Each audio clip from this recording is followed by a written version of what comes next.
сайн байцгаана уу золбоо блог байна. Би анх удаага бичлэгийг хийж үзэж байна. Намайг дэмжиж өөрөө тэгээд миний туссан ютуберууд бол гэрмэг заах, чайми, түшиг өндөөл ютуберууд байгаа. Би бас тэрний дураагаад яг адилхан стрим хий гэж бодож байгаа ютубер. Тэгээд би золбоо блог гэх тийм хаяг нээсэн, өөрийнхөө нэртэй ойролцоо тийм хаяг нээсэн. Тэгээд би та нарыг уйдахгүй байлгахыг хичээнэ. Тэгээд бас өдөр болгоно нэг тогтмол цагтаа бичлэгээ оруулна.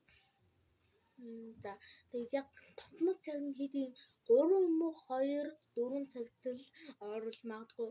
Тэгээд түрүүнээс би бичлэг оруулахгүй. Тэгээд та нарыг уйдахгүй байхыг хичээнэ. За лайк, сабаа дарж өгөөрэй. Намайг дагаад өгөөрэй.